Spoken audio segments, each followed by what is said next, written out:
Hi, this is Kevin Chapman. This is my speech on why the minimum wage should be raised. Show my audience, my parents. And let's go. So growing up, we all had that dream of having a nice house, a nice car, money in the bank. Unless you're born into money, though, win the lotto or go to college to be a doctor or a lawyer, it is hard to make a good living if you make the minimum wage in this country. According to Chris Liu from Time magazine in his article, Why It's the Perfect Time to Raise the Federal Minimum Wage, an employee in 1950 making 50 cents an hour had more buying power than someone today making $7.25 an hour.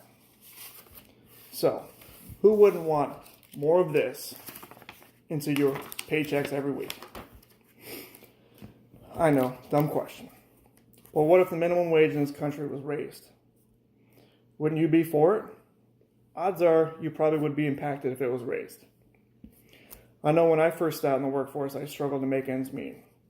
At one point, I had 3 jobs, a wife, a newborn, and a mortgage payment. Crazy times. So say I make $7.25 an hour. That means I make $290 a week before taxes. That's $1,100 a month. That is barely enough to make a small apartment rent payment. With the minimum wage being so low, it pushes people to become dependent on government assistance programs like food stamps and WIC. With the rising cost of living, the minimum wage needs to be raised to keep up with all. The minimum wage hasn't been raised since 2009, a decade ago. According to the U.S. Bureau of Labor Statistics, the price of rent went up over 28% from the year 2009 to 2018. That is an increase of almost 3% a year. The minimum wage had a 0% increase in the same time, 2009-2018. According to the same website, U.S. Bureau of Labor Statistics, the price of food also went up 16% from the same span, 2009 to 2018. That is an increase of almost 2% a year. The minimum wage had a 0% increase from 2009 to 2018.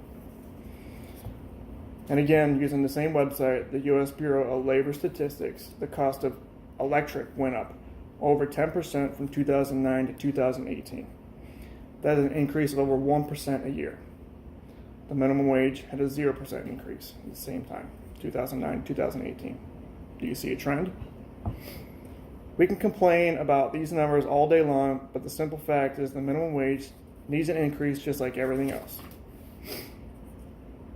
Large companies like Amazon, Costco, IKEA, and Target have all started to raise their own minimum wage, and the government should take notice and follow suit. Increasing the minimum wage would put more money back into the economy. According to Salary.com and the article titled, Will Increasing the Minimum Wage Hurt or Help Companies and Businesses? When low-income households earn more money, they are more likely to spend it, pouring more money into the economy. The more money Americans earn, the more likely they are to spend, and the more jobs are needed to keep up production and services. So with the rise in minimum wage, the excitement of more money per hour would get people back into the workplace, lowering the unemployment rate. Employees will more likely stick around longer, reducing turnover and the need for training. The raise would help nearly 40% of American workers, according to an article titled, Congress Should Raise the Federal Minimum Wage Right Away, from the Washington Post. There are a lot of benefits raising the minimum wage, and there is one simple solution to raise it. So figuring out how to raise the minimum wage without hurting businesses is simple. There is a lot of talk back about raising it to $15 an hour, but is that really the right thing to do? So we set a more realistic goal of, say, $10 an hour. Have a plan and put it in place. Implement a 3-year plan, raising it $1 each year, so this way it won't hurt small business owners as much as raising it all at once. This is the big issue that needs to be addressed and is the most logical solution. So according to Chris Liu again, in his article, Why It Is the Perfect Time to Raise the Federal Minimum Wage from Time Magazine, over the past 8 years, the economy has rebounded with the longest streak of job growth in history, yet the minimum wage still sits at $7.25 an hour, without a wage hike in sight. With the rising cost of everything around us, the government needs to realize how long it has been since the last wage hike and do the right thing. So I encourage everyone to speak up and fight for what is needed, and that is higher minimum wage in this country. If companies like Amazon can figure out how to put more of this into our paychecks, why can't the government? I'm going to flip this thing around, show my audience again. Boom. Thank you.